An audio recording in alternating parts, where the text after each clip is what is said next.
Welcome to Brookings. Thank you very much for joining us. My name is Bob Einhorn of the Foreign Policy Program at Brookings. This is a session on the U.S. Japan alliance and the problem of deterrence, especially extended deterrence. Japan has traditionally relied heavily on the U.S. Japan security alliance and the U.S. extended deterrent for its security. In recent years, however, Japan's security environment has become much more challenging. North Korea's nuclear-armed missile pose a direct threat to the Japanese islands. And when the North Koreans acquire the capability to strike U.S. cities with nuclear weapons, and that may be relatively soon, U.S. allies may wonder whether the United States will still come to their defense in the event of North Korean aggression. China is modernizing and increasing its nuclear arsenal. It's seeking to tilt the balance of conventional military power in its favor in the Western Pacific, and it's seeking to undermine U.S. power projection capabilities in Northeast Asia and the Western Pacific. And it's acting much more assertively in East Asia in the last several years. In recent years, Japan and the U.S. have worked together very closely to strengthen their combined deterrence and defense capabilities. Prime Minister Abe has sought to strengthen Japan's self-defense forces and relax some of the restrictions on the use of those forces. The U.S. has cooperated with Japan to enhance its missile defenses and its conventional strike capabilities. The recently released Trump administration 2018 nuclear posture review stressed the importance of extended deterrence, both in Europe as well as in Northeast Asia, both to deter potential adversaries as well as to reassure America's friends.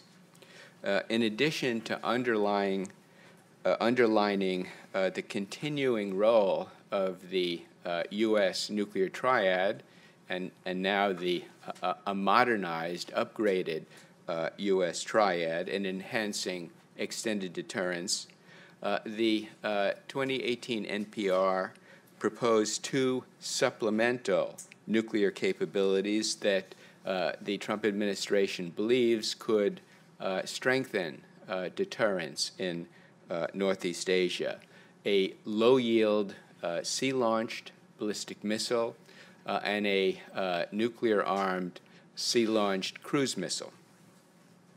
The NPR made clear that a key goal of strengthening extended deterrence was to reduce incentives of our Northeast Asian allies, Japan and South Korea, to acquire their own indigenous nuclear weapons capabilities. And interestingly, after the release of the Trump NPR, actually a day after the release, Japan expressed its strong support for the NPR. Foreign Minister Taro came out with a very strong statement of endorsement of the NPR. This morning at this session, we will focus on what the United States and Japan are doing to cope with today's more challenging security environment, including their efforts to strengthen the effectiveness and the credibility of the U.S. extended deterrent. And to help us understand these challenges, we're very fortunate this morning to have four experts, two Japanese, two Americans, with vast experience in alliance defense and deterrence issues. The session will be on the record. It's a public event, will be on the record. I understand there's some journalists here, and that's great for all the publicity you can give to this event. You have the bios of our four speakers in the handout. You got it the entryway, so I won't go into great length, but we're fortunate to have Professor Naroshiga Mishishita from the National Graduate Institute for Policy Studies.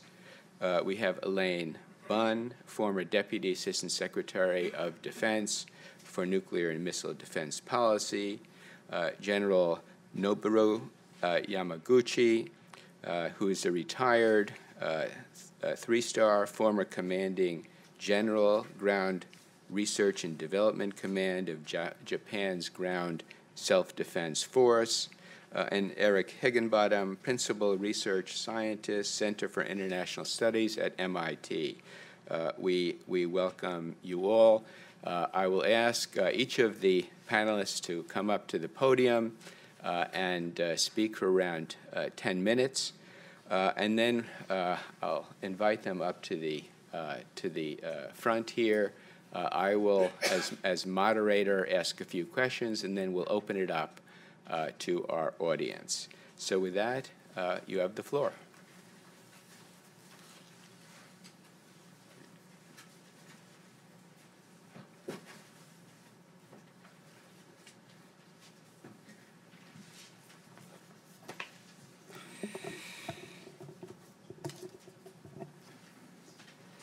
Thank you very much, Mr. Einhorn, for the kind introduction. Thank you very much, everybody, for coming. Today, I'm going to say four things. One is that North Korea's nuclear and missile development is making it difficult to defend South Korea, not Japan. Two, the United States and Japan are providing together the extended deterrence to South Korea against North Korea, and North Korea hates it. Three, China has started to play a great power game of neutralizing South Korea. And lastly, the United States, South Korea, and Japan must start working more closely together on defense. In November of last year, North Korea fired its longest-range intercontinental ballistic missile, ICBM, named Hwasong, or Mars, like in planet Mars. North Koreans like planets, 15, in a lofted trajectory. If launched in a range-maximizing trajectory, the missile would have flown some 8,000 miles. North Korea can now hit different targets with different missiles. Its Scud missiles can hit South Korea. Nodon can hit Japan. Hwasong 12 can hit Guam. Hwasong 14 can hit Hawaii and Alaska. And Hwasong 15 can hit Los Angeles, New York, and Washington, D.C. In September last year, North Korea conducted its sixth nuclear test, which achieved the explosion yield of about 160 kilotons, a big jump from about 12 kilotons in the previous test. Some observers argue that defending Japan is becoming difficult as a result. However, this is not really true. What is becoming more difficult is the defense of South Korea. Such a misunderstanding arises when one attempts to make sense of the issue without taking into account the regional political strategic context. Today, I will bring area studies back in and attempt to identify some of the important implications of North Korea's nuclear and missile development on the issue of deterrence. Why does North Korea threaten South Korea instead of Japan? First, North Korea's arch-enemy is South Korea and not the United States or Japan. South Korea is the only country which has the ability and willingness to absorb North Korea and unify the Korean Peninsula. North and South Korea have been competing to become the legitimate leader of a unified Korean nation since 1948. As you can see on this screen, North Korea attempted to achieve this goal by resorting to brute force in 1950, and when it failed, it attempted to destabilize South Korea with guerrilla attacks in the 1960s and with terrorist attacks in the 1980s. If you are interested in the history, please read my book entitled North Korea's Military Diplomatic Campaigns. By the early 1990s, however, it became clear that South Korea has prevailed in the inter-Korean competition. South Korea had become a democracy with a booming economy, while North Korea had become a state sponsor of terrorism, is a comparison of North and South, with its economy in shambles. The Cold War had ended, and the Soviet-led communist bloc had collapsed. As a practical matter, South Korea had beaten North Korea by technical knockout. Unfortunately, the North Korean leaders, instead of accepting South Korea's victory, decided to carry on fighting outside the ring. Today, the only competitive edge that North Korea has over South Korea is nuclear weapons and missile capabilities. The only way for North Korea to, not yet. The only way for North Korea to keep competing with South Korea, therefore, is by making the best use of these capabilities. The fundamental goal that the North Korean leaders have is to prevent South Korea from absorbing their country, keep South Korea on the defensive, and undermine South Korea's position whenever possible. Second, North Korea has acquired capabilities to attack the United States and Japan only because these two countries are committed to the defense of South Korea. The U.S. is South Korea's treaty ally, and maintains more than 20,000 troops on the Korean Peninsula. The U.S. and South Korea have developed a new war plan called War Plan 15, which includes preemptive deep strike option. Japan is making significant contributions to the defense of South Korea, at least in two ways: by being prepared to offer operating bases for the U.S. forces in Korean contingencies, and by making it possible for the Japanese armed forces, the Self-Defense Force, to support U.S. military operations for the defense of South Korea. If there is a war on the Korean Peninsula, the U.S. would use main operating bases in Japan. There are many. Japan has spent about $18 billion on missile defense systems, which we bought from the US, so please tell President Trump, which protect not only Japanese citizens, but also US military personnel and bases. Japanese Ground Self-Defense Force is trained to protect US bases against enemy special operation forces. Japan is also prepared to provide support to the US forces fighting for South Korea. In 1997, the United States and Japan agreed that Japan's Self-Defense Force would provide non-combat support to the US forces in the situations in areas surrounding Japan, or SIASJ, SIASJ, which in all practical purposes were a coded term for Korean contingencies. In 2014, the Japanese government reinterpreted the Constitution, making it possible for Japan to start exercising the right of collective self-defense. Based on this change, the new security legislation was enacted in the Japanese Diet in 2015, enabling the Japanese Defense Force to, at least legally, provide combat support to the US forces fighting for South Korea. It could now shoot down North Korea's ballistic missiles aimed at Guam or Hawaii, conduct anti-submarine warfare to protect U.S. naval forces, and sweep mines in the waters near North Korean coast in preparation for U.S. amphibious landing operations. North Korea is not interested in attacking the U.S. or Japan for the sake of attacking them. In fact, the leaders in Pyongyang have worked very hard since the end of the Cold War to normalize relations with the U.S. and Japan, though unsuccessfully. North Korea's nuclear weapons and missiles exist to drive a wedge between South Korea on the one hand and the United States and Japan on the other, in order to make life difficult for South Korea. Third and finally, China's apparent decision to start playing a great power geopolitical game on the Korean Peninsula has made it difficult for South Korea, the US, and Japan to work more closely together on defense. South Korea's economy is heavily dependent on its trade relationship with China. About 12% of South Korea's national revenue comes from its export to China. China is taking advantage of this by linking economic issues with security issues.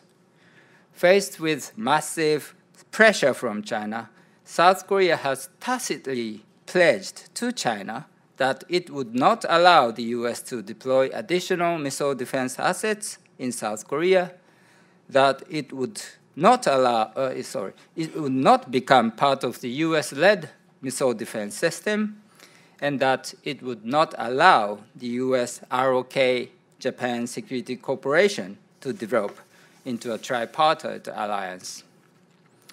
Although it is not realistic to turn the US ROK Japan Security Cooperation into a tripartite alliance mechanism anyway, China is definitely making it difficult for South Korea to work more closely with the United States and Japan. China does not have to help South Korea, but it must stop preventing South Korea from defending itself. North Korea's growing nuclear and missile capabilities are slowly undermining the credibility of extended deterrence that the U.S.-Japan alliance generates for South Korea.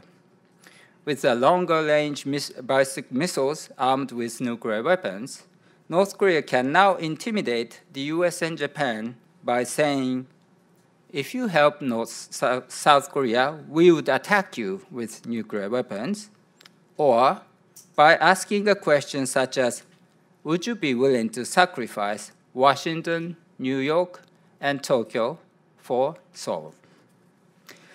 With North Korea's WMD programs rapidly making progress, the credibility of deterrence against North Korea's aggression would wane unless the US, South Korea, and Japan start working more closely together. Let me talk about future scenarios now. Despite these difficulties, the credibility of deterrence against North Korea's major armed attacks against South Korea remains high.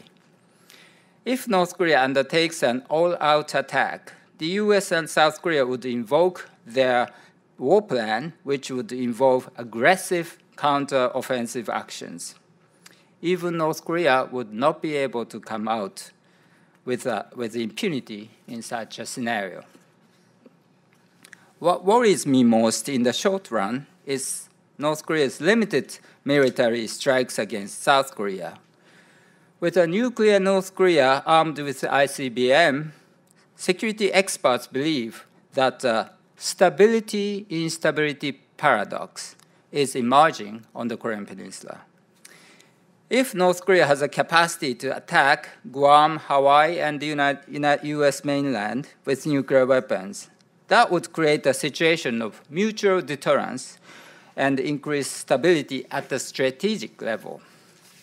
This is a good news because there will be a much lower likelihood of full-scale war. A situation like that, however, makes it easier for North Korea to engage in limited military action on the expectation that there is no chance of it escalating into a major war. For example, North Korea fires 10 long-range artillery shells into the vicinity of Seoul. The South Korean military would retaliate by firing 30 shells back into North Korea. However, with the threat of nuclear attack hanging in the air, Washington and Tokyo might ask Seoul not to further escalate the situation, resulting in a ceasefire.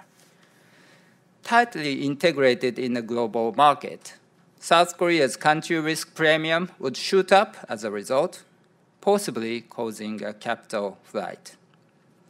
As an isolated state on the other hand, North Korea would be largely unaffected. This would put South Korea in a very difficult position. Finally, there is another possible scenario which I am concerned about in the long run, which is neutralization of South Korea. If North Korea succeeds in convincing the South Koreans that its nuclear and missile capabilities have undermined the credibility of extended deterrence that the U.S. and Japan provide, the only option left to South Korea might be to turn to China. If South Korea is neutralized and starts leaning toward China, that would be a strategic nightmare for the U.S. and Japan, and of course, South Korea itself. Being the 10th largest spender on defense and the 11th largest economy in the world as of 2016, South Korea carries a significant strategic weight. If South Korea leans toward China, regional balance of power would shift to the disadvantage of the US and Japan. South Korea would also suffer. Even with the US and Japan's backing, South Korea has proved to be extremely vulnerable to China's pressure. If the credibility of the US-ROK alliance and the security commitments of the US-Japan alliance to South Korea are undermined, South Korea would not be able to resist China's pressure. To me, this is the most important reason why the United States and Japan must remain committed to the security of South Korea. In order to maintain credible deterrence against North Korea's aggression and to fend off China's pressure to neutralize South Korea, the US, South Korea, and Japan must work more closely together on missile defense, information sharing, contingency planning, and other issues going forward. Thank you very much.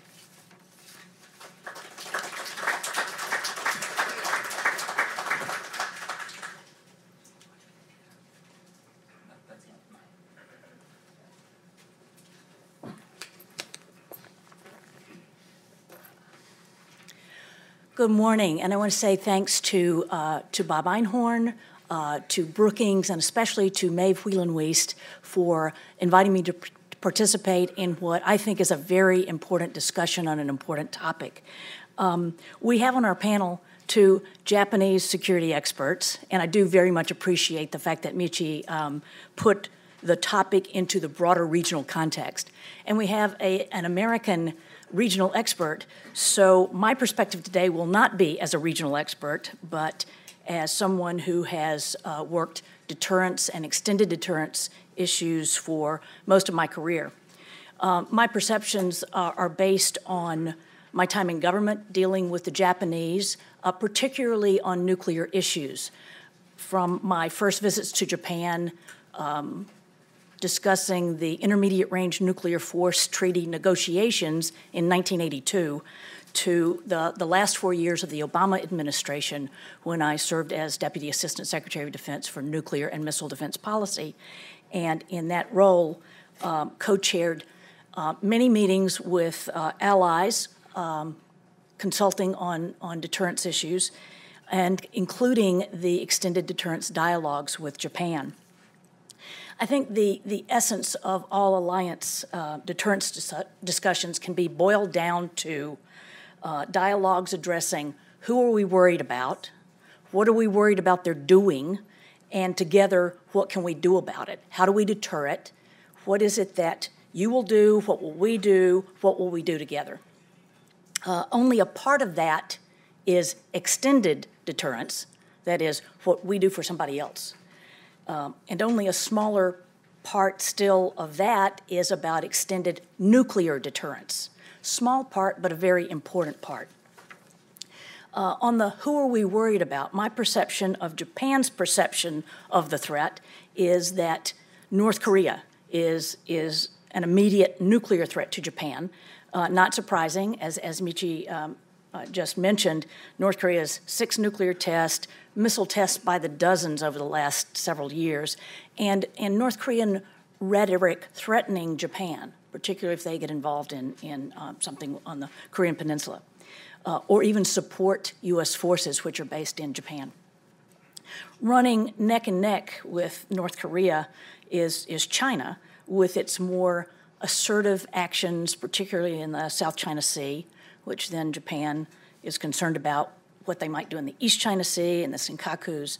With China, Japan seems to focus more on gray areas, stability and stability paradox. With China, the nuclear threat is more recessed, but still important. And Russia seems to be a distant third in Japan's threat perceptions. If I'm wrong about that, I would ask my Japanese colleagues to correct me. With regard to consultations, with Japan, we began official dialogue specifically on deterrence. Of course, we'd had alliance discussions on many issues over many years, but the discussions specifically on deterrence began only in 2010, and Japan, I think, was more than ready for them. That's no surprise for an ally who lives in a dangerous neighborhood and wants to know more and more about how the U.S. thinks about deterrence, about planning, about how the U.S. might respond in various scenarios, both low-end and high-end, to threats to that ally. I have seen a marked increase in the desire on the part of Japanese officials to be involved in discussions on deterrence. Even 10 to 15 years ago, I would say, it was difficult to find more than a handful of officials in Tokyo who were comfortable discussing nuclear deterrence issues. Nuclear disarmament issues, yes, but nuclear deterrence issues, there was a reticence about it. Now I would say the Japanese are among the most sophisticated and nuanced of all allies on nuclear deterrence theory and doctrine and policy. Since the 2010 NPR, there have been dozens of multi-day, in-depth discussions with the Japanese, at least a couple of times a year, rotating between the U.S. and Japan, including many what-if scenario-based discussions, tabletop exercises, call them what you will, as well as visits to facilities for intercontinental ballistic missiles, U.S. bomber bases, visits to Bangor, where our Pacific submarines that carry ballistic missiles are based, with all of us going on those ballistic missile submarines, so that Japanese officials could see, feel, and touch the ultimate guarantors of their security. It's one thing to talk about everything in the U.S. arsenal as part of your extended nuclear deterrence. It's another thing to have it, see it concretely. The deep pedal tone, as Brody would put it. We've also, in the dialogues, visited other types of facilities, U.S. nuclear laboratories, for instance, Strategic Command, U.S. missile defense sites. And then we also visit defense sites in Japan that contribute to alliance conventional and missile defense capabilities because, of course, deterrence is not just nuclear. In fact, in November, the nuclear part, though, is particularly important because that is something that the U.S. uniquely brings to the alliance. In November of 2016, an SSBN pulled into Guam for the first time in a couple of decades, with Japanese military and civilian officials going aboard that as well. And I would add, thanks for the regional context, the South Koreans also came aboard the next day as well. That strategic submarine in Guam. Part of that was to make this force more visible in the region. Obviously, submarines are survivable because you don't always know where they are, but sometimes, I think it's particularly for assurance reasons, it's important for allies to know that they're always there. The extended deterrence dialogues continue with Japan, and I understand there was a meeting this week that was in Japan. Of course, there are pluses and minuses to this deeper discussion and understanding on an ally's part of deterrence writ large and extended nuclear deterrence specifically. I think it's right that we can no longer say to allies in Northeast Asia, in essence, don't you worry your pretty little heads about it, we'll just take care of it. However, with sophistication and nuance and knowledge, really that deep understanding on deterrence issues, comes the realization that deterrence is never guaranteed. It's a goal, it's not a strategy, it's difficult to know in any given situation with any given actor exactly what will deter and what will instead spur the very actions that you're trying to deter. And that the mix of tools for deterrence and the implementation of both day-to-day and crisis deterrence is just not cut and dried. It's not a formula. This is not a mechanical problem, a mathematical problem. There are human beings involved. So that may or may not be assuring to Japan. But there's no going back. I mean, I think it's important for the U.S. and Japan to continue to exercise together, to plan, to discuss how to deter, and if necessary, how to respond to adversary nuclear use. Because sticking one's head in the ground about it doesn't make it less likely. In fact, it probably makes it more likely. I want to talk for a minute about nuclear capabilities to back up extended nuclear deterrence. I guess my point here is that the precise composition of the U.S. arsenal will change over time, but the commitment remains. I'd say to the Japanese, don't hang your hat on a specific capability. Don't put too much emphasis on any one weapon or platform. At one time, it seems the Japanese saw the Sea Launched Cruise Missile as their deterrent. I guess because it could be in the region on attack subs, on ships, but without being on land, which of course would be problematic for Japan. Then President Bush in 1991 ended the day-to-day routine deployment of the Sea Launched Cruise Missile, the Slocum, on ships and attack subs, but kept them for contingency deployment. Then another change, 1994 nuclear posture review. The U.S. decided to eliminate the capability for surface ships, but retain the capability to put them back on attack submarines in contingencies. And as one of those tasked at the time with reassuring Japan about the changes in the 1994 nuclear posture review, I recall our making a big deal of the fact that we could put them back on attack subs in a contingency, so they'll still be there.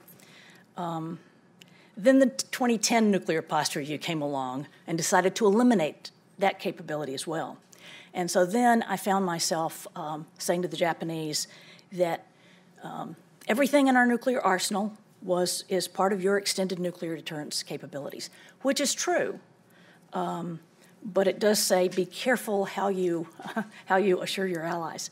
Now, fast forward to the 2018 Nuclear Posture Review. As Bob said in his introduction, it is back. The Slocum is back, or at least consideration of it, with studies to follow on the best ways to develop and deploy it. But we should not oversell that to the Japanese. It looks to be, the bringing back the studies on the sea-launched cruise missile appear to be in the Nuclear Posture Review primarily leverage for trying to get Russia to come back into compliance with the Treaty on Intermediate Range Nuclear Forces, which the U.S. found them to be in violation of in 2014. So I guess in conclusion, I would say, in dealing with the situations that both Japan and the U.S. worry about, I think we just need to make sure that the alliance has a mix of tools. Some of those tools are diplomatic, economic, such as sanctions, as well as military capabilities, non-nuclear, air, land, maritime forces for strike and for defense, as well as U.S. nuclear weapons as that deep pedal tone and the ultimate insurance policy, and then continue to sustain the alliance structures and institutions, dialogues, exercises, et cetera. There are many other topics that that I could talk about, but we can talk about in Q&A. But I am so eager to hear what Noboru Yamaguchi has to say that I think I'll sit down now.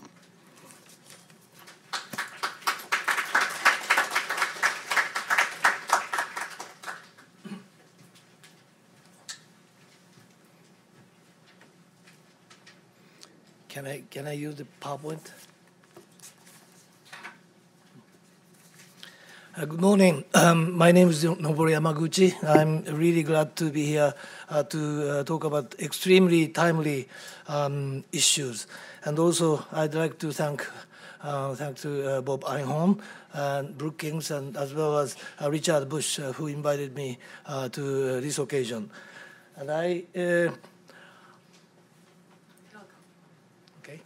And I'd like to not to answer questions, but rather throw a couple of questions, like throwing stone to the pond, into the pond, and to stimulate the discussion. And first of all, I am wondering what are we discussing? Whom are we? Do we want to deter from doing what? By what kind of means? This is exactly what Elaine, at the beginning of her remarks, said. It's a sort of complicated issue. If you look at Northeast Asia, we have Russia, we have China, we have North Korea, and we have terrorist groups in Southeast Asia.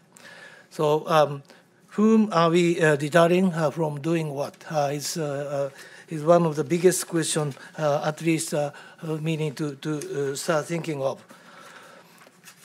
Besides bloody things, no, deterring is not a good word, but we would like to deter China from going bankruptcy.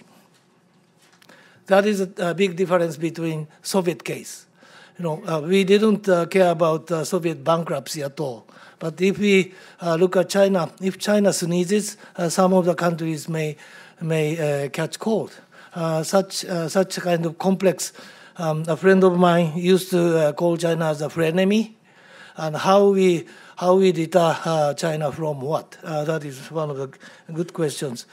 If we look at conventional military activities, this is exactly what the Russians and Chinese air forces are doing. And last year, the historical record was established by JASDAF, launching more than 1,000 scramble missions to deal with Chinese and Russian aircraft, out of which 851 times were for Chinese aircraft. Red lines are Chinese Chinese aircraft, and orange lines are Russians. Even though the frequency of Russian aircraft is lower than Chinese, the Russian aircraft flight pattern is much more aggressive to Japan. But believe me, they behave. Russian Air Force pilots do behave. So my colleague, fighter pilot going scramble mission, do not have any too much fear about Russian aircraft. They do behave. In the meantime, according to friends of mine in JASDAF, Chinese fighter pilots are less educated, or so they feel my friends flying F-15s in East China Sea fear more from Chinese aircraft. We have to establish some rule between air forces. So in that case, we want to deter Chinese Air Force from going too wild. And as to North Korea, of course, missile programs and nuclear programs are serious concern for Japan. And our goal is obvious. Our goal, according to UN Resolution 1718, North Korea must abandon its nuclear and missile programs in a complete, verifiable, and irreversible manner. This is our goal, common, and unanimously supported by all the country member states of United Nations, 2006. To me, in order to achieve this goal, everything should be utilized, including military options. But I'm not excluding dialogue as well. Measures to achieve the goal must include all carrots and sticks, dialogues, incentives, sanctions, military options, to include flexible deterrent options and other military operations. Everything should be utilized for achieving this purpose. Those are a couple of issues I have in mind when I think about deterrence for the future, particularly extended deterrence by the United States, or deterrence provided by U.S. Japan or U.S. Korea alliance. But I want to go a little bit further than that. Elaine knows quite well, but I have been saying the same thing. We need to have a broader definition of deterrence, or prevention of use of nuclear weapons, or prevention of war. We used to focus on the center. This is from left, peacetime shaping effort and deterring effort before the war, and if war begins, we need to respond. And from the top, nuclear offensive and conventional nuclear forces, secondary conventional offensive force and defensive force, and other measures, non-military measures. If we look at the deterrence in the past, particularly against the Soviet Union, almost totally depended on offensive nuclear capability to scare Soviet Union, not to do something stupid against us. But now we are having different kind of possible adversaries, and different kind of security or strategic environment. So not only nuclear offensive forces, conventional offensive and conventional defensive military forces should be utilized for a wider definition of deterrence, as well as confidence-building measures, engagement or sanction policies, and international legal framework like NPT, MTCL, CWC, and so on. So all the issues, all the means should be utilized for the future deterrence. And if we look at the extended deterrence by the U.S. Japan alliance, Japan can play some role. And we are concerned about Chinese anti-access area denial capabilities. But if Japan has a modest but robust capability to protect our island chain, archipelagic defense, Japan's own defense capability will provide Japan's own anti-access area denial capabilities. That may help the U.S. forces when they deploy to this area. Or that may help us to prevent some adversaries to do something violent against us. So even Japanese defensive capability can contribute to our efforts to make the extended deterrence. And when we think about conventional offensive capabilities, the U.S.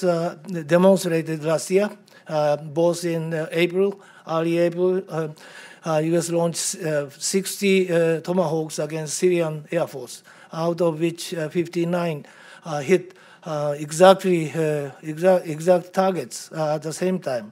And a couple of days later, U.S.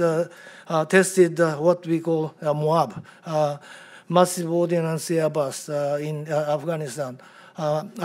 I felt like those two events are what Kim Jong-un should learn very much.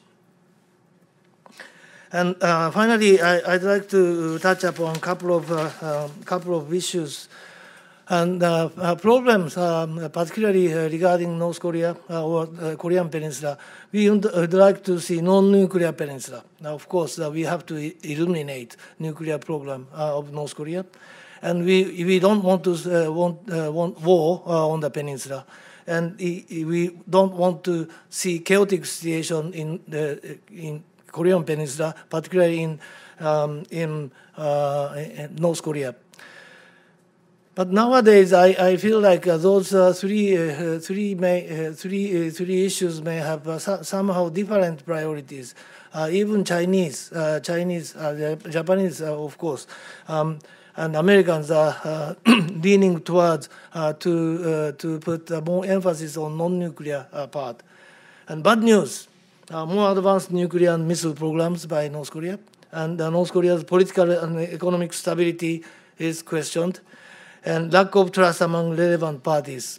For instance, Japan and Korea are not necessarily most trusted partners. And good news, there are a couple of good news. Closer threat perception on DPRK. And now, because of longer range of ICBMs, American threat perception about North Korean nuclear programs and Japanese threat perception about nuclear programs are getting closer. And U.S. seriousness is shown by the administration, and China's attitude obviously changed toward harder on North Korea. And one of the best news for us is conventional military capability of ROK and the United States are much better, much more advanced than those of early 1990s when we had the first ever North Korean nuclear crisis. And fortunately, Japan, perhaps China, has both two major countries have self-confident leaders. I hope U.S. has the same thing, and I think Mr. Trump is self-confident. Thank you very much.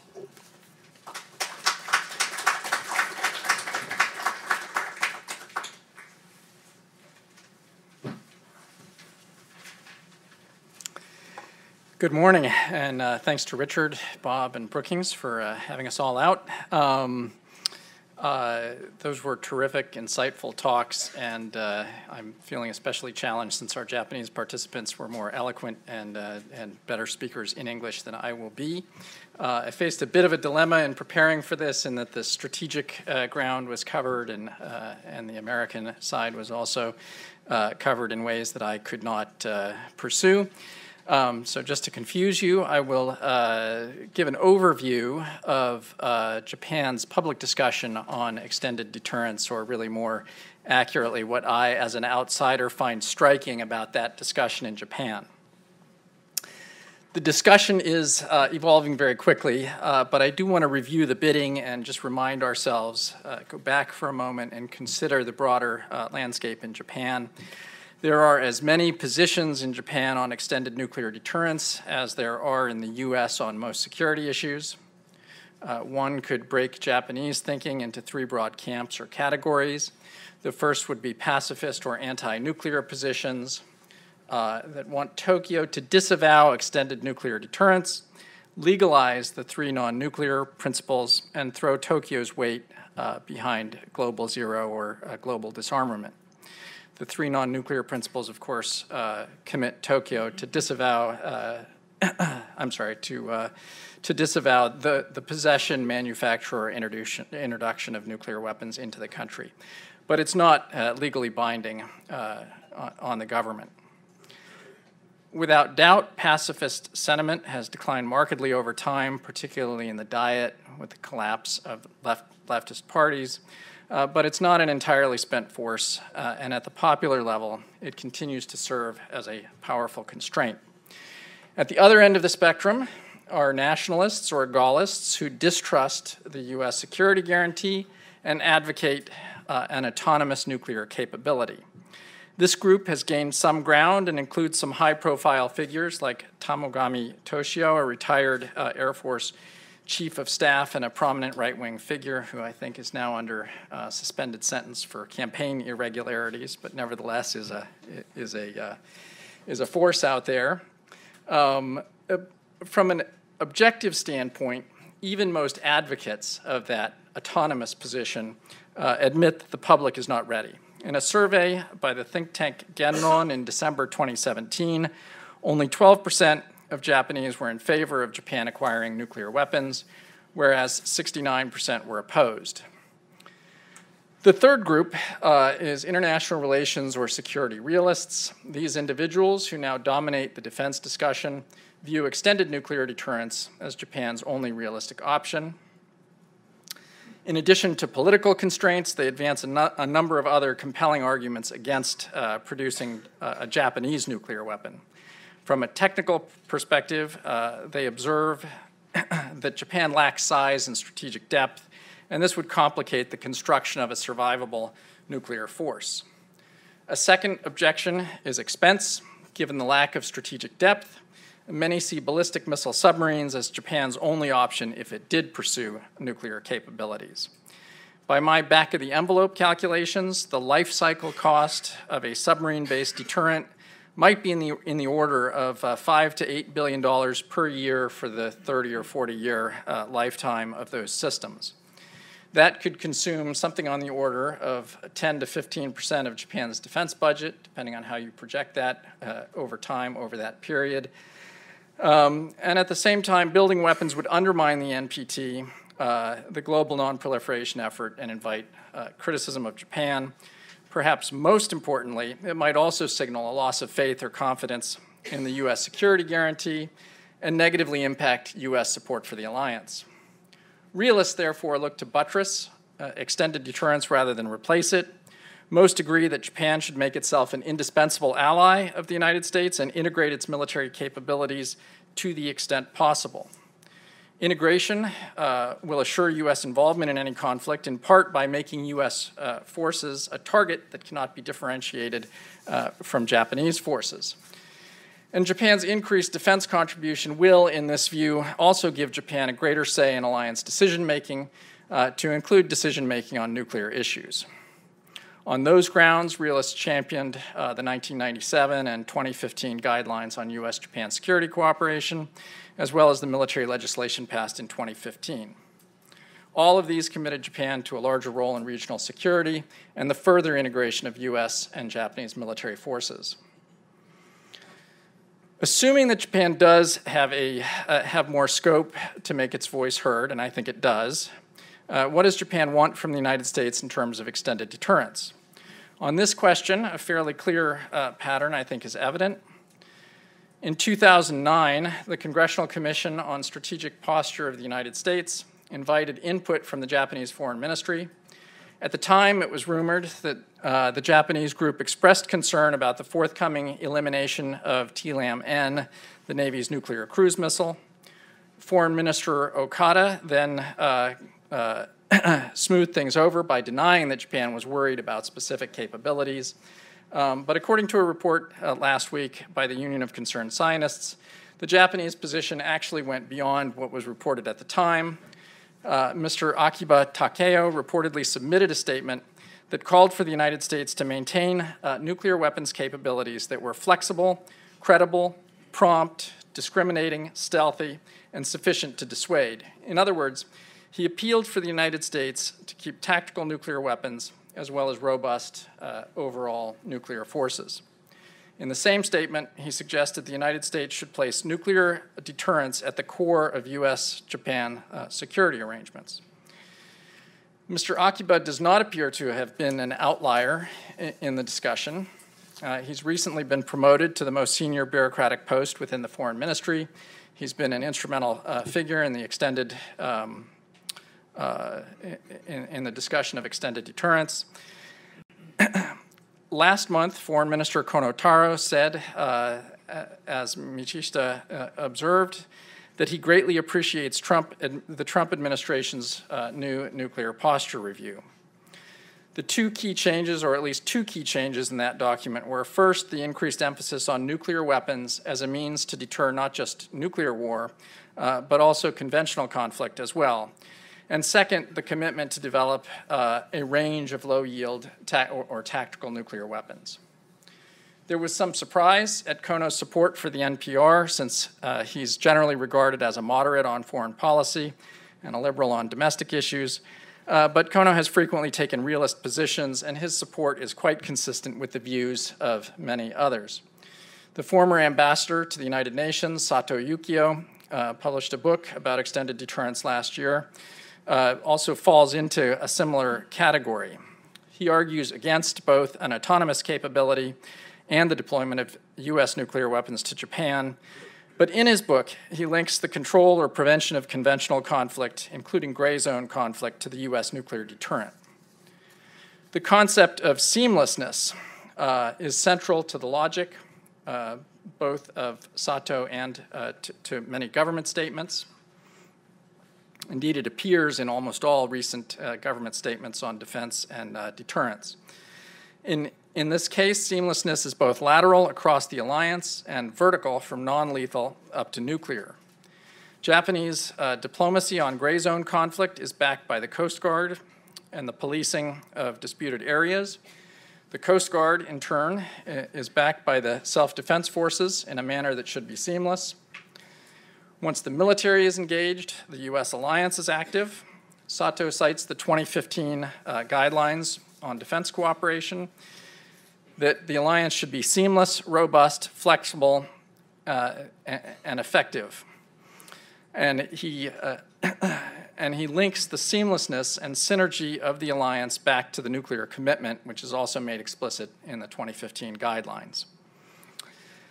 In the interest of time, I'll not talk about the question of deploying U.S. nuclear weapons in Japan, except to make just two statements. First, there's now some increased discussion of it. Ishiba Shigeru, the former defense minister, said that it should at least be under discussion. Second, the possibility of deploying U.S. nuclear weapons into Japan still takes a distant second to the discussion of U.S. force structure and declaratory policy. I will say, in many documents, there's a clear differentiation, as we've seen from our Japanese speakers, and as Eileen pointed out, between the nature of the Japanese and Chinese threat. Nevertheless, the prescription seems to have been quite consistent or similar over time. The same points that I just mentioned about seamlessness and the ties between conventional and nuclear deterrence were initially made in response to China or in the context of China, and especially the gray zone challenge, then applied later to Korea.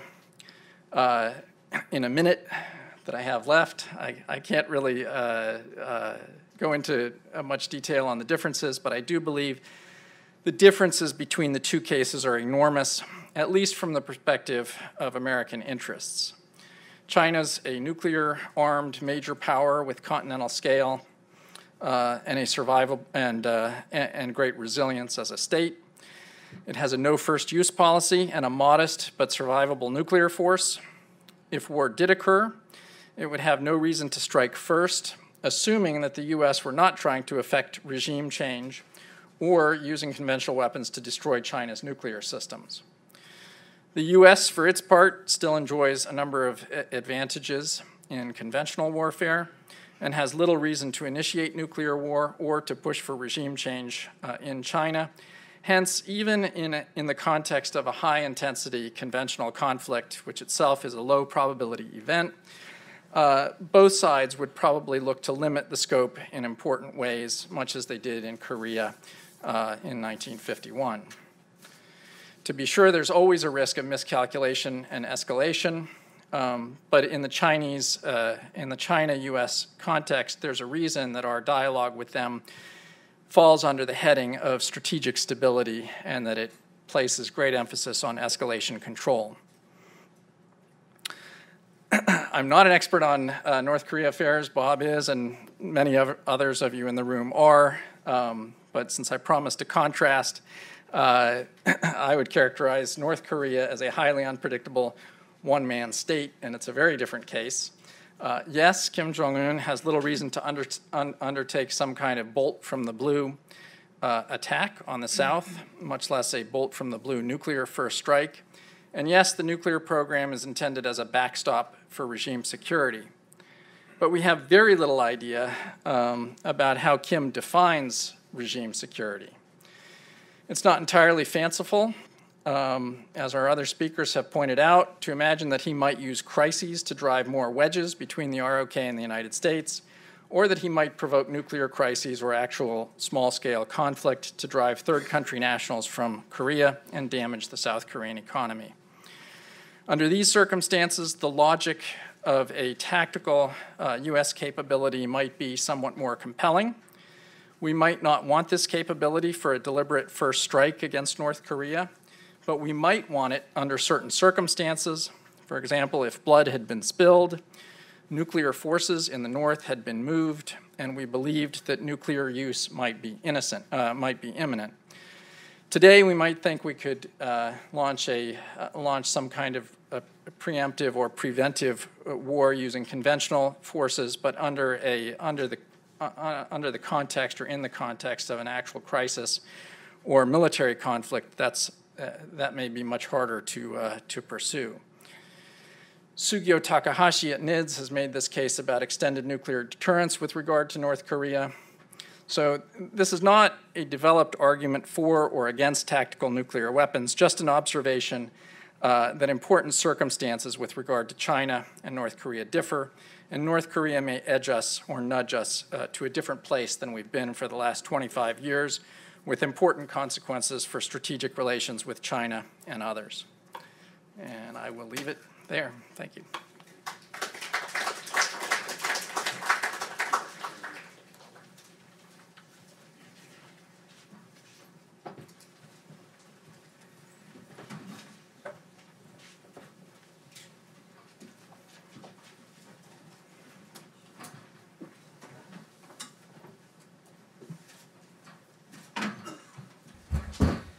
Well, thank you very much. Those were excellent presentations, covered a lot of ground. And I'm going to ask a few questions, and then we will open it up to the audience. I would ask the panelists to try to respond as succinctly as you can so we can get a lot of Q's and A's in place. First question, is the likelihood that North Korea will soon have the ability to hold U.S. cities at risk with nuclear armed missiles, is that a game changer? Are you concerned about the decoupling of the U.S. Extended deterrent? Recall that during the Cold War, the United States threatened to come to the aid of our NATO allies, even though the Soviet Union at that time had thousands and thousands of weapons that could strike the United States, multiples of what North Korea had. And yet the NATO allies never really seemed to lose faith in the credibility of the U.S. deterrent. So I ask the question again, is the acquisition of a North Korean nuclear-armed capability against the continental United States a game changer? Elaine, you want to start?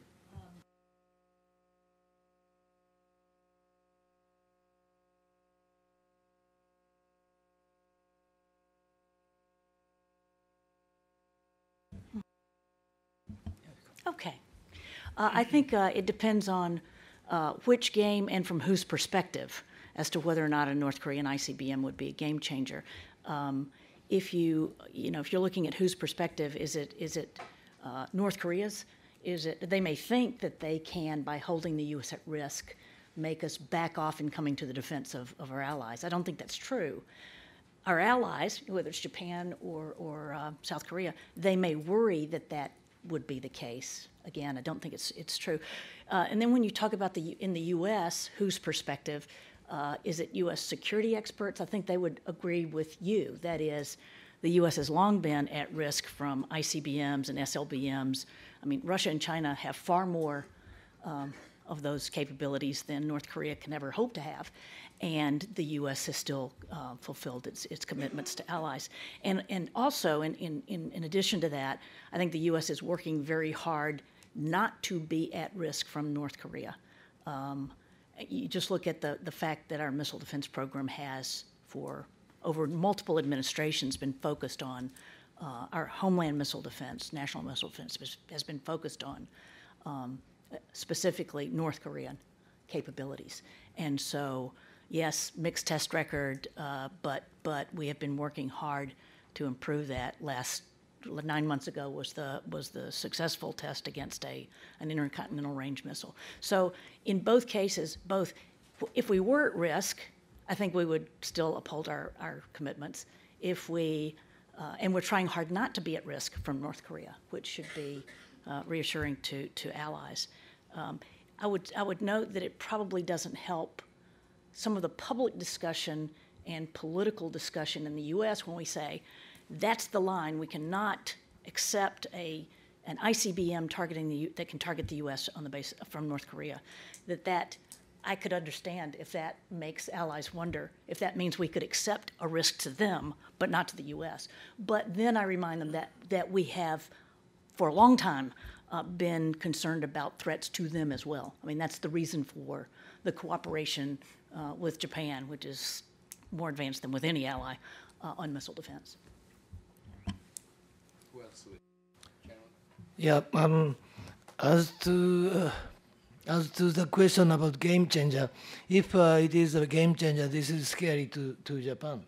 And that means if North Korea reaches the capability to launch nuclear warhead to the continental United States, and then U.S. Is going to negotiate with North Korea, that may provide the other countries much incentive to go nuclear and ICBM. If even a small country, if I have a nuclear weapon with a range reaching United States, I can be equal negotiator with the United States. The hundreds of newcomers in nuclear wars may come. That is a nightmare.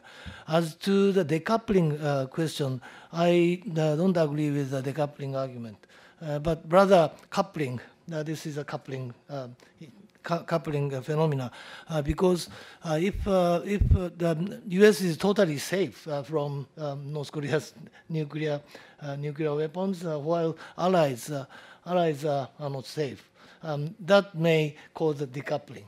But now, threat perception of the U.S. about North Korea's nuclear weapons and threat perception of us are getting closer. That means we can say we are coupling, and we know that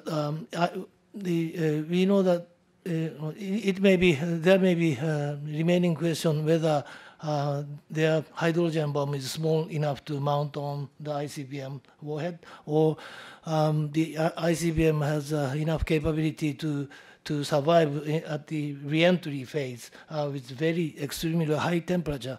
We don't know yet.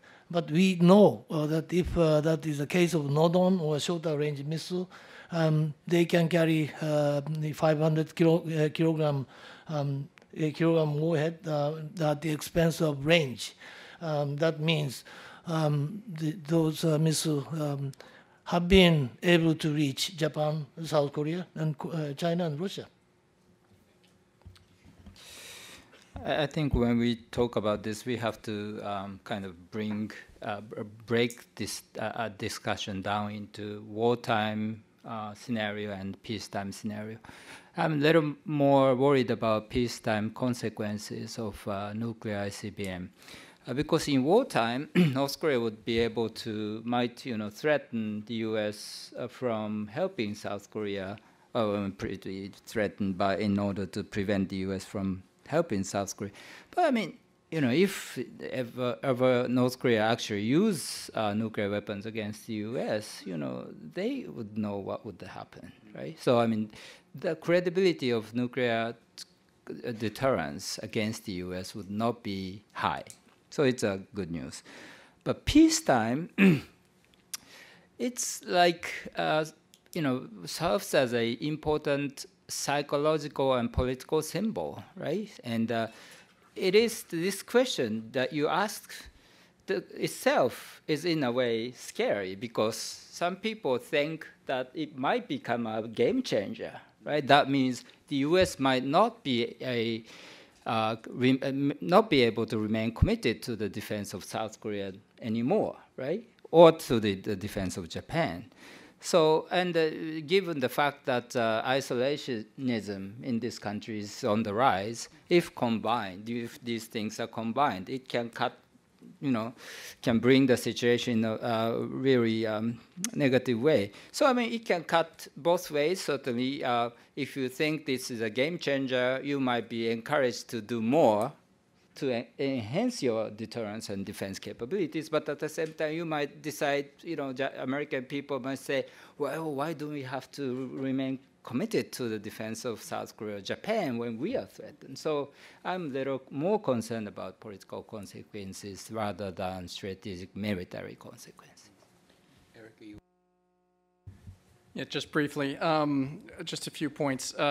First of all, the ICBMs are obviously an issue, but the acquisition of a survivable second strike capability also changes the picture for the United States. I've forgotten the figure, but it's at least 100,000 American citizens in South Korea at any one time, maybe twice that, as well as a very large number in Japan, of course. So, that poses in a conflict then direct threats to the United States, even without an ICBM. The ICBM is on top of that.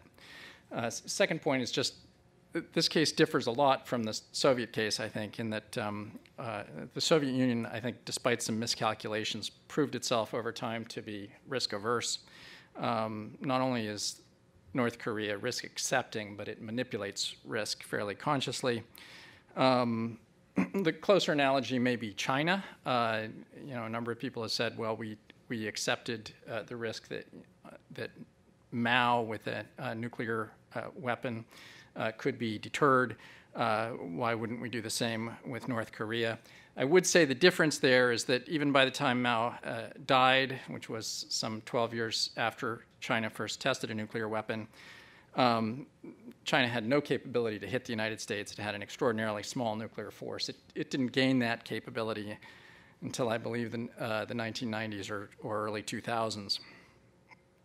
And then last point is just that I think we also have to be concerned maybe about second-order effects of nuclear capability, and again, not restricted to the ICBM, but if Kim Jong-un does in fact manipulate crises and manipulate nuclear crises to drive a wedge or to harm the economy of South Korea, that, I think as Michishita said very eloquently, will have an impact or could very likely have an impact on South Korea's position.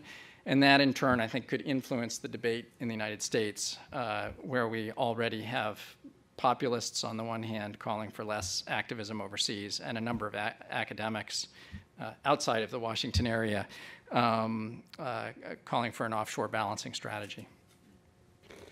Thank you. Extended deterrence has both a software component and a hardware component. Among its software components are regular, high-level reaffirmations by the United States of commitment, joint military exercises, this extended deterrence committee that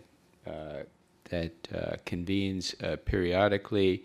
But another component I want to ask about is whether Japan has an interest in NATO-type consultative or burden-sharing arrangements. Every once in a while you see indications of that.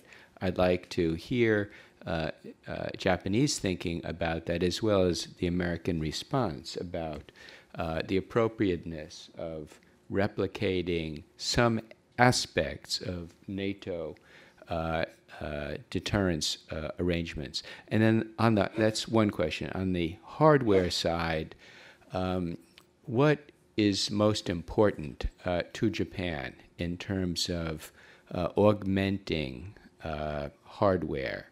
A number of the panelists spoke about the low-yield sea-launched ballistic missile, the resurrection of a nuclear version of a sea-launched cruise missile, but there are other things, missile defense and the extensive cooperation between the U.S. and Japan on missile defense, or on Japanese thinking about a conventional strike capability, primarily against North Korea.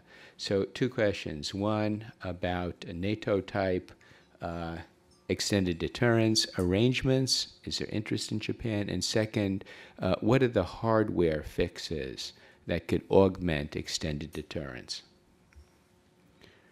Who wants to take the first swipe? General? Yeah, it's a set of really interesting questions and hard to answer. As to NATO-type the arrangements, if that is closer, that means closer alliance, I would argue that we need to go that way. But if that means that sort of nuclear sharing, shared trigger sort of thing, I am not so sure that Japanese are happy about doing so. And of course, deterrence provided by U.S. Nuclear and conventional capability is important for Japan. But I don't know whether NATO type of arrangement may become just one-fits-all kind of arrangement. As to NATO burden sharing, burden sharing has always been the problem between U.S. and Japan too. But if you look at the defense expenditure from late 1980s to early 1990s, all the countries, including the U.S., France, and Germany, decreased defense budget drastically at the end of the Cold War, with only one exception. Japan kept increasing defense budget as the GDP grew up until the day of collapse of bubble economy. So we have sort of accumulated assets for defense for contributing to the alliance. The second question is hardware. That is really the hard question. In Japan, there are a number of arguments are going on. One is long-range strike capabilities, conventional one, and second, the Aegis Ashore, defensive capability against ballistic missile. And both are important. Also, we are talking about amphibious capabilities too. And I tend to think that they are not free. They are not cheap at all. So we may have to put priority which is more important than others, and that kind of argument discussion has not been seen in the recent years. Everybody said this is important, and others say, "Oh, yes, I agree," and this is important, and again others say, "I agree." And then I don't want to see bankruptcy among the Japanese defense budget. With regard to NATO-type consultation process, I don't think it's a good idea at this point, because there is such a nuclear issue is such an emotional issue in Japan. So Japanese politicians would be discouraged from saying yes in any situations to use nuclear weapons, and public opinion would not support such a decision on the part of the Japanese Prime Minister to say yes. So that would decrease the likelihood of our combined nuclear forces to be used. That means the credibility of such a use would be lower. That would undermine the nuclear deterrence. If and when expertise, understanding of nuclear strategy or security affairs at large in Japan will be enhanced and improve, and if there is a situation created where Japanese people as well as policymakers, politicians can engage in unemotional, in nuclear discussions in a highly sophisticated, unemotional manner, then that might be the time when we might want to start talking about that kind of arrangement. In terms of low-yield nuclear weapons and SLCM, in terms of military, from the purely military technical viewpoint, I think U.S. introduction of acquisition of low-yield nuclear weapons would enhance the credibility of U.S. extended deterrence to Japan and to South Korea, especially because now we are seeing a large number of North Korean newly built ICBM intermediate range ballistic missiles, medium-range ballistic missiles, and short-range ballistic missiles operated on mobile launchers. So if you have a low-yield nuclear capabilities, that might create the capability on our part to be able to wipe out those mobile launchers in case the intention of North Korea's intention to use nuclear weapons against us become clear. SLCM, to me, would be too slow. Now we are faced with short-range nuclear threat, particularly against South Korea. So, South Korea has already deployed more than 1,000 cruise and ballistic missiles combined, certainly conventionally armed, and is trying to increase the number of ballistic missiles rather than cruise missiles. Why? Because cruise missiles are simply too slow. So they are on the way to increase the ballistic missile capabilities. So I think they are pretty logical. It is pretty logical. And so then the question is whether or not it is a good idea for us to use low-yield nuclear weapons deployed on SSBNs. Logically, it would be a best option, right? It has a speed, and its credibility of use would be high because it's low yield, and you can launch it from far away, so the platform will be safe. However, using strategic forces, nuclear forces for tactical purposes, that would create different strategic, psychological, political issues, particularly in our relationship with Russia and China.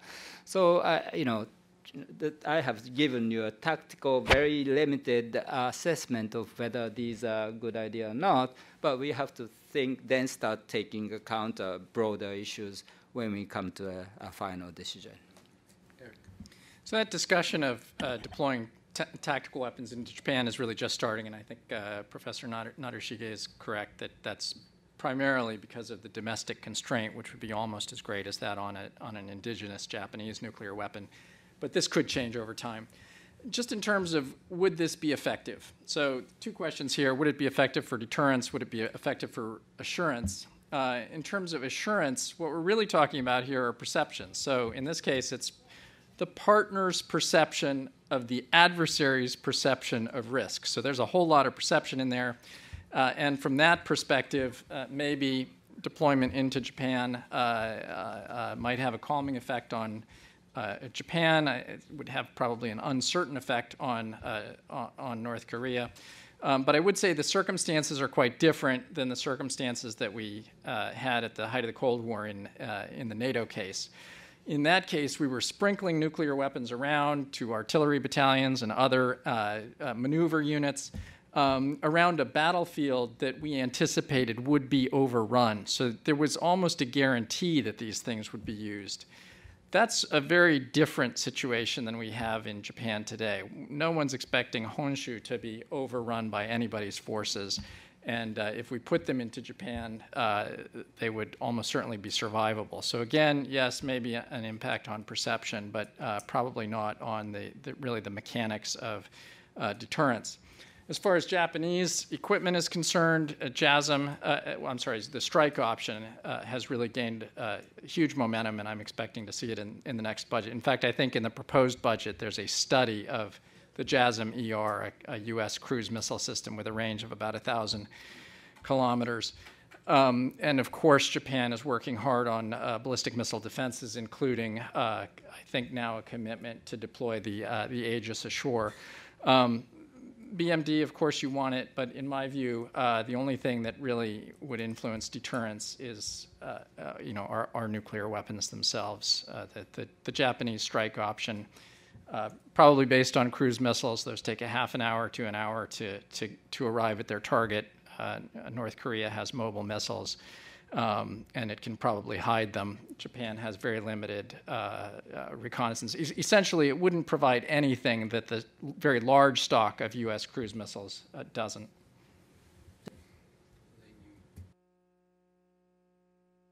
Yeah. Right. As to the long-range strike capability, I prefer that, not because we can shoot enemy position, but rather it is good for archipelagic defense of Southwestern Island. The Southwestern Island is 1,300 kilometers long. It is long. And we cannot put all the almost 200 islands with defensive capabilities. But we are putting some small stations in Miyako, Ishigaki, Yonaguni, and Amami Oshima, major bigger islands there. But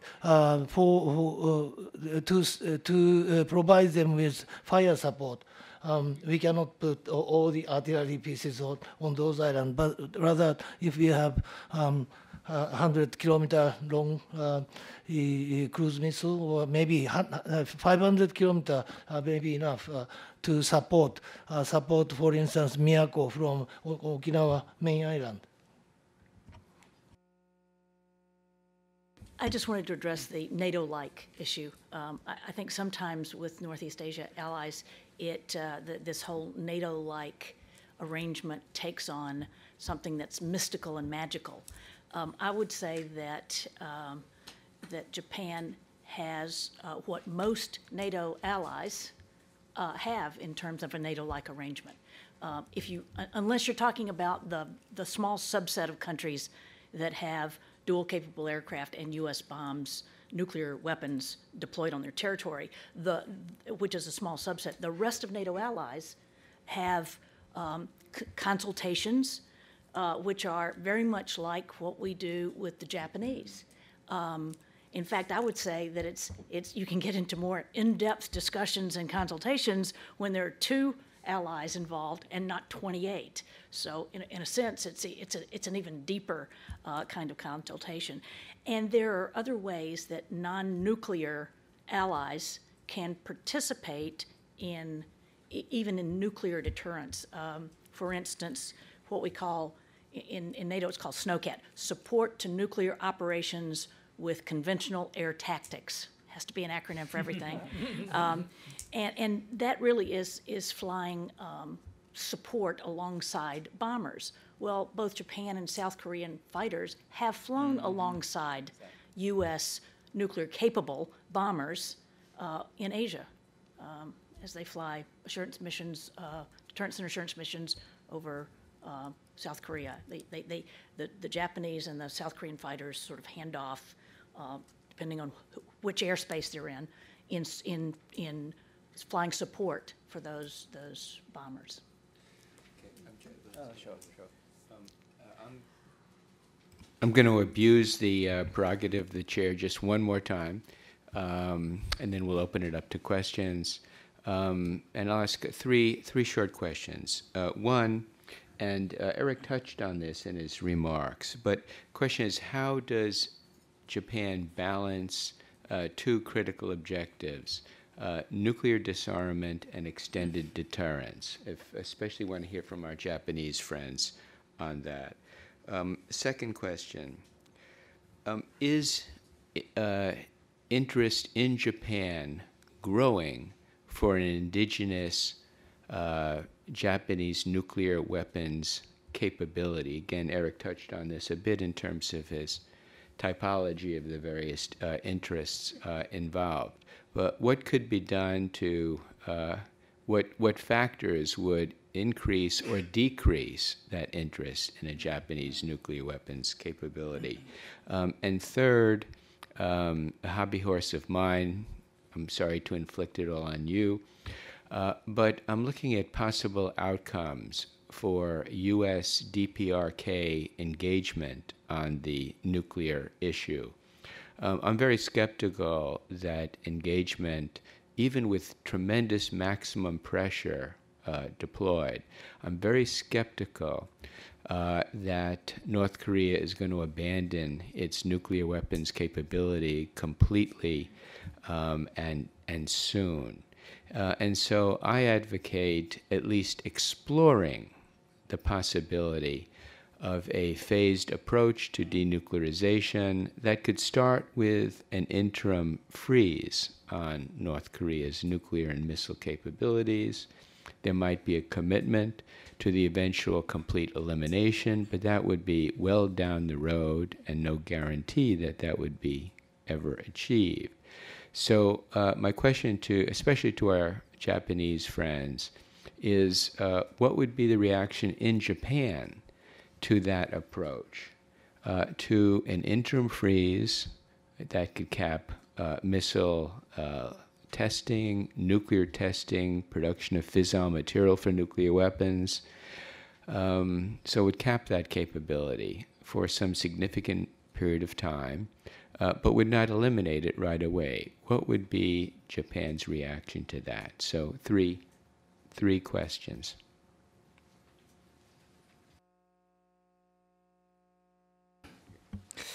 Actually, on the way, General Yamaguchi and I were on the same plane yesterday, coming into Washington, and we are exactly discussing this issue of how to balance the 2 goals that we have of nuclear disarmament and nuclear deterrence.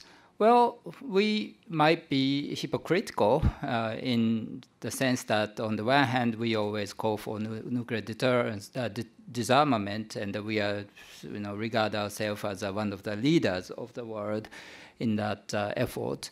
But at the same time, when new 2018 NPR came out, which emphasized, possible use or usable nuclear weapons, we strongly welcomed it. So it's like, what are we doing?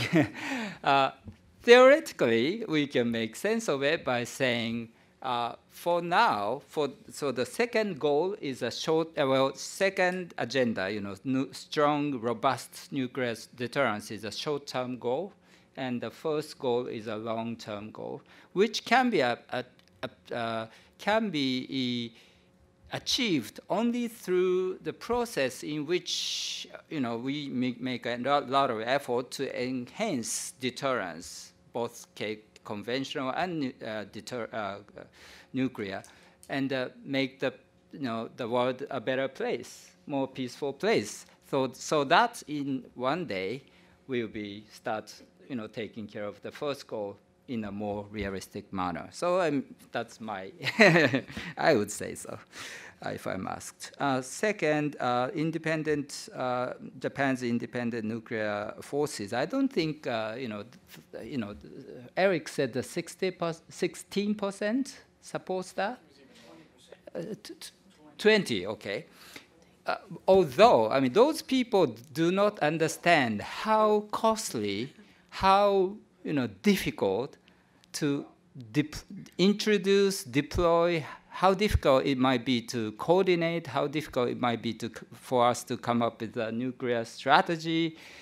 It's I was talking to a French security specialist one day, and they are complaining about two big money eaters in their defense policy. One was Rafale, French-made dogfighter fighter aircraft. The second was French independent nuclear forces. Would we want to do the same? I don't think so. There are a lot more defense needs, conventional defense needs. And in fact, Japan has a cumulative government debt of more than 200% of our gross domestic product. We would not be able to afford independent nuclear forces. But okay, there is a possibility that one day, if the situation is created where, for some reason, the credibility of the U.S. extended nuclear deterrence is diminished to the point that we will no longer be able to keep relying on it, we'll have to think about. But that I don't think it will come easily, because the U.S. is such a sophisticated nuclear power. And Japan is such an important cornerstone of the U.S. policy in the Pacific. Without Japan, the U.S. will not be able to remain a Pacific power going forward. North Korea's the possibility of the U.S. Deciding to engage in dialogue with North Korea, I think immediate reaction would be no. Not at this point, because it's just too early. We are in the process of putting a maximum pressure on North Korea, so not now. But it doesn't mean to say that we will not exclude the possibility of U.S. or Japan or even non-North Korea's 5 parties engaging in dialogue at some point. And in my opinion, we are actually already in a pre-negotiation bargaining process in which North Korea is trying to enhance its bargaining position in future dialogue by enhancing its nuclear and missile capabilities, and while we are trying to enhance our bargaining position by imposing more sanctions, robust sanctions, and strengthening our defense capabilities. So I think that's, and recently, even Mr. Abe, Prime Minister Abe, is kind of encouragement of from the opposition parties, started to say we are putting maximum pressure in order to encourage North Korea to start talking about nuclear disarmament. But what if they begin talking about nuclear disarmament, but they're not prepared to get rid of their nuclear weapons? Does it make sense to fall back on a near-term freeze that would only cap their capability for a considerable period of time? What would Japan's reaction be to that? I think people are realistic enough to accept it, but we have to think about the time frame. In 1994 agreed framework, it was a 10-year target date. there was no target date in the 2007 agreement. Maybe this time around, maybe 10 years was too short for us to really make a difference in North Korea.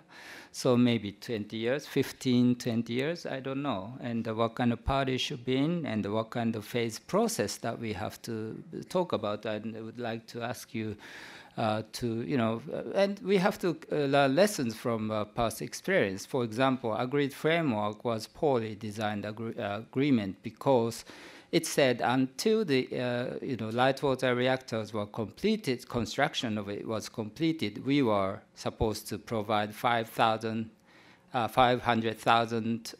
tons of heavy fuel oil every year. So it was like North Korea was discouraged from cooperating fully for on the construction of light water reactor. So that was a moral hazard. So there are lessons that we can learn from past experience. Yeah, no, I am comfortable with two different things. Ultimate goal of abolition of nuclear weapons and relying upon extended deterrence. That is totally fine. That's simply because we have been living in that sort of paradigm for 73 years. We have been living in a virtual non-nuclear world. Never been used. The nuclear weapon never been used. If it goes 28 years more, it's going to be 100 years. So I'd like to see continue to see virtual non-nuclear world. So usable nuclear weapons are kind of thing I am not comfortable at all. And secondly, Japanese nuclear weapon does not help us at all. That is, it may take time, but Japan, if you think about mutually assured destruction sort of system, that is a balance of terror, the balance of what we are losing. Balance of, if we look at the balance of what we are losing vis-a-vis North Korea, we have too much to lose. So we are not fit to nuclear weapons at all. And thirdly, the conventional wisdom says that tactical or the operational nuclear weapons are to compensate inferiority in conventional military balance and compensate less precise precision munitions. In that sense, we have precision-guided munitions, and we are in superior in terms of conventional weapons, conventional forces. We don't have to rely on the tactical use of weapons in operational or tactical sense. I'm wondering if U.S. is losing its self-confidence on conventional forces. I don't have any doubt about that. But if we are totally superior in conventional forces, we don't have to rely on nuclear weapons. I'm going to try to make good on my promise to turn it over to the audience in the remaining time we have. So please, raise your hand, and we'll get a microphone to you. Yes, this gentleman here in the front. Mavis.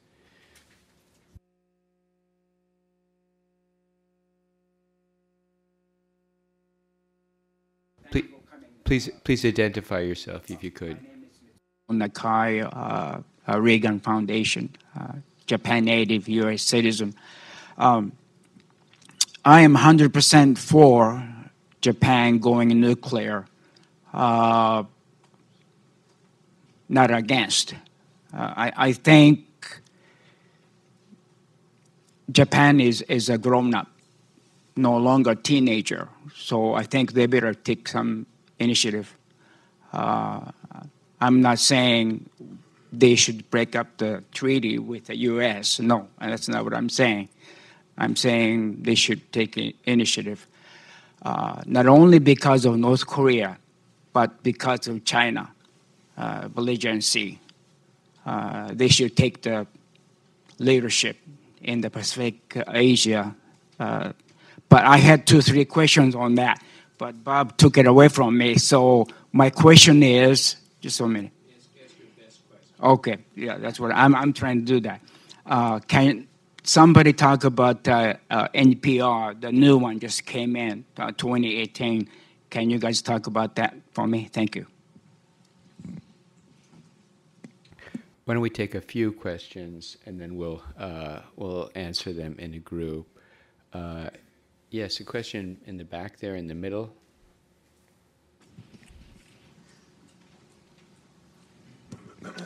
Hello, my name is Evan Sankey. I work at Johns Hopkins SAIS.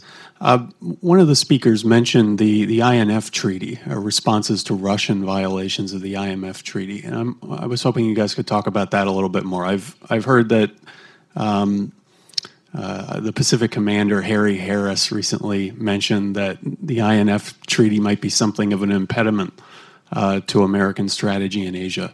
So if you could respond to that, please. Thank you.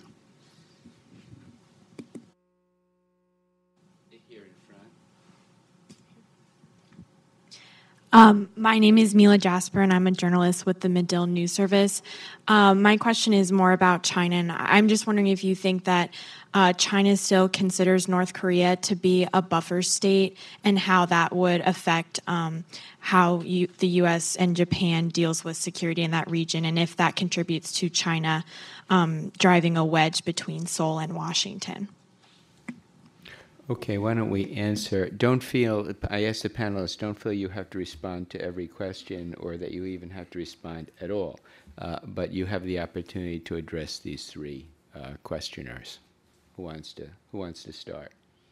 I didn't want to mean to discourage you too much, but General, go ahead. Just one question about the new NPR.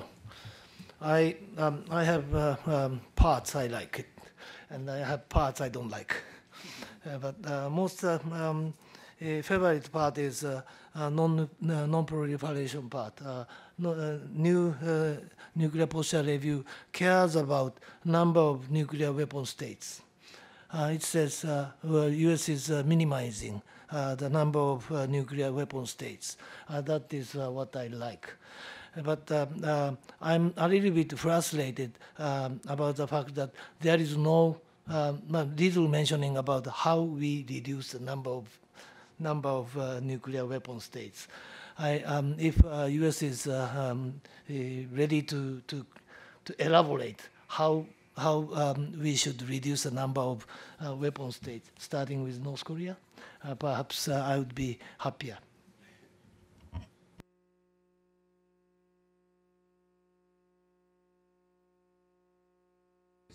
Just a couple of points.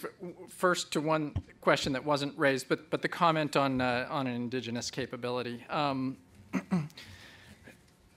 Japan is clearly not an adolescent or a child, and I certainly hope that Japan doesn't either perceive it that way or perceive that it's being treated that way. I do think, though, from a realist perspective, there are a large number of arguments against. I addressed the cost issue.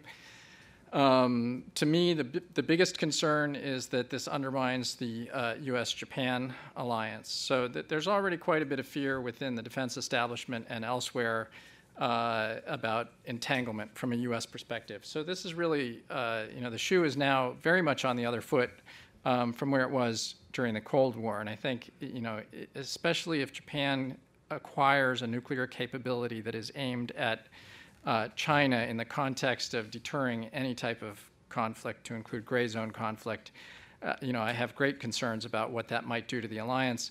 On the cost issue, there have been a few studies in Japan about what replacing the capabilities that the U.S. already provides to the alliance would cost. They range between double and triple Japan's current defense budget. And again, that's only U.S. forces deployed in theater currently. That doesn't even include U.S. forces that would flow into theater. And if you add on to that the nuclear costs, I think this becomes quite prohibitive. And a last point on this is that a lot of times a Japanese nuclear capability or a Korean capability is regarded as sort of the end of history, the end of rivalry. This is something that stabilizes the situation, and you know, there's a debate about this. But particularly in the Japan, in the Sino-Japan context, it's hard for me to imagine China halting security competition or the contest over contested territories with Japan. Even calculated at exchange rates, China's economy is 2.5 times Japan, and that ratio is growing. It may well seek escalation superiority if Japan goes nuclear, and that's a contest China can afford and Japan really can't without the American alliance. So I guess I would push back on that. You know, I understand the sentiment, but I think there are good reasons not to do it. I'm sure you have reasons of your own. And then just on the INF Treaty very briefly, you know, it's long been the view of many U.S. defense planners that the U.S.-Russia INF Treaty puts the United States at a disadvantage, you know, in competition with China, in conventional competition with China. China's not bound by it, so it has developed a very large and sophisticated force of ballistic missiles, to include intermediate-range ballistic missiles now. The U.S. can't do that, so there's been discussion, experimentation with ways to develop, you know, parallel capabilities that don't violate the INF Treaty. And these involve things like an airdropped ballistic missile, if you can imagine that, or, of course, conventionally armed submarine-launched ballistic missile. But I think, you know, we ought to keep some perspective here. Yes, the ballistic missile threat presents a certain challenge that cruise missiles might not. But China developed that capability largely because of its conventional weaknesses in other areas. So it's a compensating capability that's part of its A2AD capability.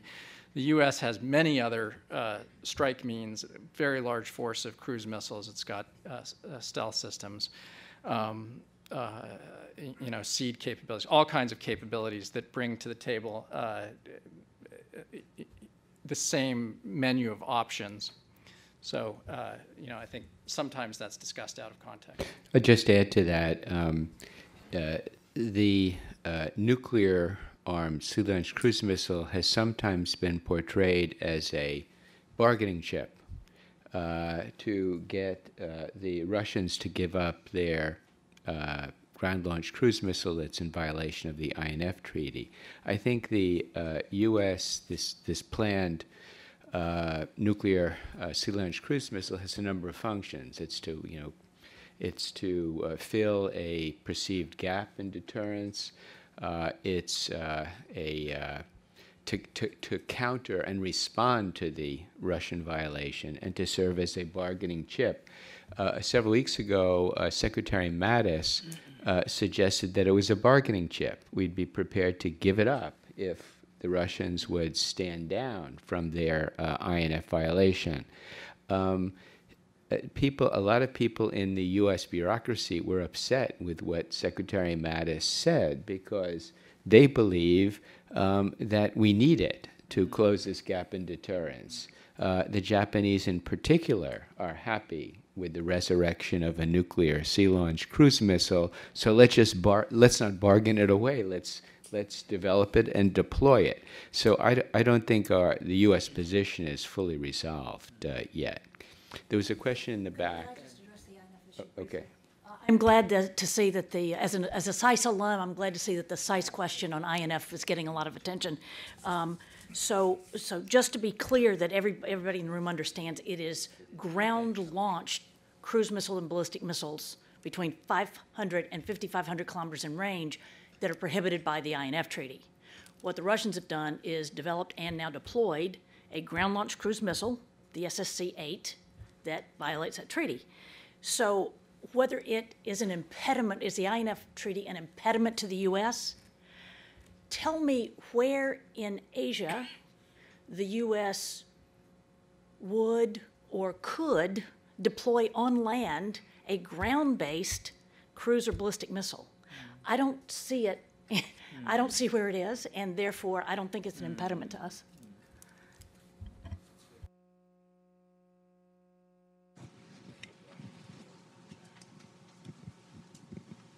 Yeah, thank you. I'm Mark Tokola from the Korea Economic Institute. The polling shows more support in South Korea among the South Korean public for development of autonomous nuclear weaponry.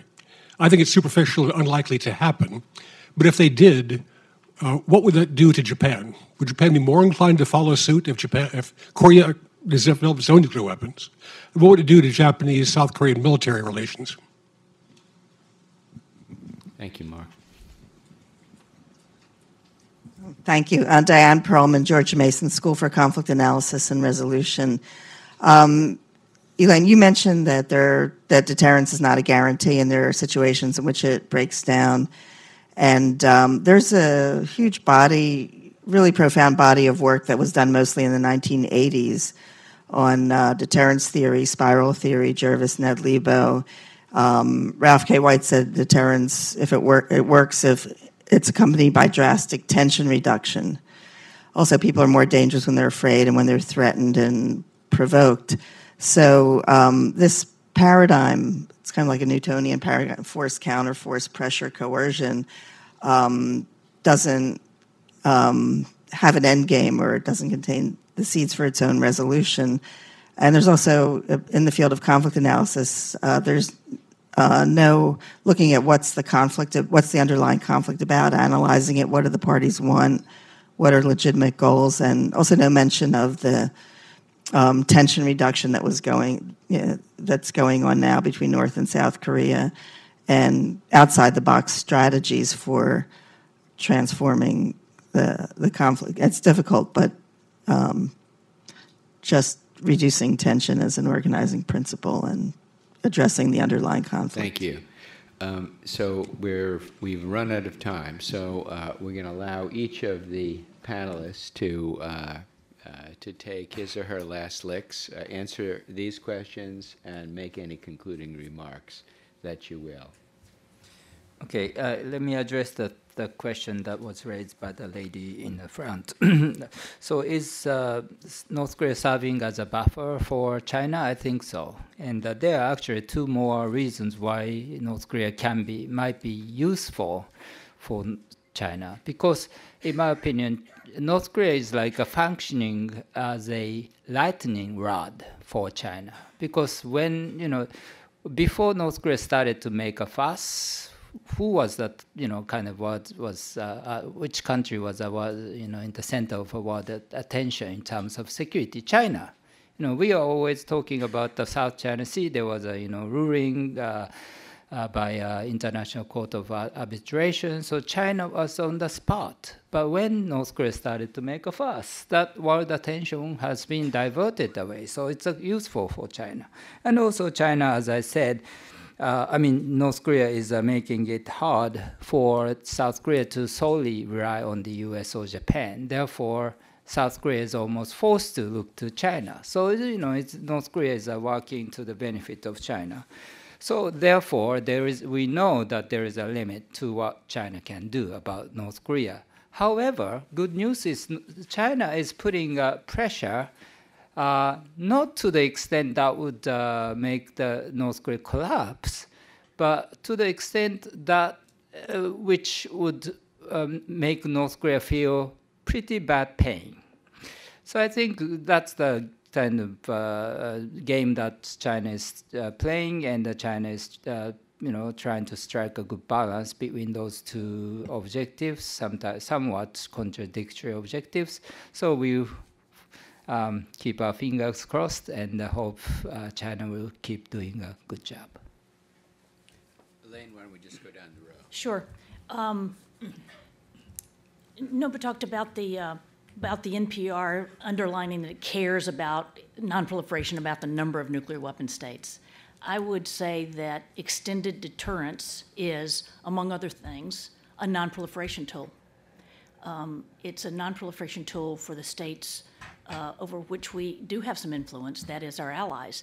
And one of the reasons that I focused so much in my last job on the dialogues with allies is because I don't want to say in 10, not tomorrow, not next year, not 5 years from now probably, but in 10, 15, 20 years, I don't want to have us saying, why did our allies? Why did South Korea? Why did Japan? Why did allies feel like they needed to have their own nuclear capabilities? Because they didn't really believe in our extended nuclear deterrence commitment. So as a non-proliferation tool, I think extended deterrence has a big role. Yeah, maybe not directly related to the question, the discussion today, but I'd like to make 2 points. First of all, ROC-US alliance and Japan-US alliance are mutually dependent. For Japan, Japanese in particular, Korean Peninsula has always been the concern since 8th century. Because of ROC-US alliance for the last for the 50, 60 years, we never cared about threat coming through Korean Peninsula. Thanks to the young Koreans and young Americans, that is what we need to think of. The secondly, deterring North Korea from going further or using nuclear weapon is not enough. We need to compel or dissuade North Korea to give it up. I know it takes time, but if we give it up, it will we will have very, very great result in the world. Everybody wants to go nuclear. Thanks. First, I'll just address the question of the potential impact of a ROC nuclear weapon. You know, I think I can't answer the question, but I certainly want to highlight the question. The record of cooperation, you know, even with the North Korean threat as pressing as it is between these two countries, is very, very poor. Intelligence sharing and cooperation, logistical cooperation through an AXA, an acquisition and servicing agreement, discussions of the evacuation of non-combatants. All these things have been on the table now for, you know, almost 20 years. Maybe the NEO is newer, but they haven't moved very far. At GSOMIA, an intelligence sharing agreement was reached and basically fell apart as soon as it was signed. There's no progress on logistics at all. And really Korea has balked on even discussion of Japanese participation in a NEO on Korean soil. So there's not much cooperation. There are indications over time of some reaction between these two, as a matter of fact. So originally, this is primarily from the Korean side. You know, over drinks with Korean defense officials, you frequently get questions about what we're up to with Japan and why we're encouraging Japan's rearmament. But also, when you look at what Korea actually does, their acquisitions, they seem to match or seem to have matched Japan Aegis for Aegis and fighter for fighter, now F-35 for F-35. More recently, though, we see some reaction by Japan. For the first time, when I went and at the Japanese Defense Ministry, I got questions about what the Koreans were up to. So we're starting to see the shoe on the other foot, and we're starting to see what might be regarded as imitation or at least coincidences on the Japanese side, renegotiation of the civilian nuclear agreement with reference to Korea. Strike is probably the best example, since that came right on the heels of an agreement by the United States to permit strike systems, actually ballistic missiles in Korea with longer ranges and larger warheads. And so I think it's a great question what the impact of an ROK nuclear weapon would be on Japan. Again, you know, it's hard for me to see that as the tipping point, but nevertheless, that would be quite a shock, I think, to the Japanese system. Let me just conclude, rather than by answering more questions, just with one comment, and that is that really my biggest concern here is the extent to which events in North Korea might be driving the train. We get one nuclear posture, period, and that nuclear posture is going to have significance for all of our potential rivals or, you know, potential adversaries. So this, you know, this is going to have an impact on strategic stability, particularly with China. So we never talked much about China, but China really punches well below its weight in the nuclear realm. You know, whereas Russia's economy is roughly the size of Australia's, and it has 10 times the number of warheads that China maintains. So for decades now, China has really punched well below its weight. It not only has a no first use doctrine, but its force structure has generally matched that. There are signs of change now. But in any case, I think to the extent we begin to change our rhetoric, our declaratory posture, and our force structure, particularly to acquire tactical nuclear weapons, this could have a very significant impact on China's nuclear behavior and its its meaning for our larger strategic position. I'll give a short answer to Mark Tokola's question. And this is very blunt and probably glib, but in 10 years from now, my prediction is that there will be 2 nuclear-armed states in Northeast Asia, China and North Korea. If we're very lucky over time, there will only be 1, China. But if, because there are 2, a third decides, because it can no longer rely on the extended deterrent, if a third decides, whether it's South Korea or Japan, to acquire its own nuclear, there will be a fourth. I think if South Korea acquires nuclear weapons, Japan will. If Japan acquires nuclear weapons, South Korea will. So you can look at any of those options, 1, 2, 3, or 4. I'm hoping, against hope, that will be 1. Anyway, with that somewhat optimistic note, let me close this session by welcoming you all, by saying how grateful we are that you came out this morning, and especially by welcoming and thanking our panelists who did a terrific job. And Maeve, thank you very much for organizing it.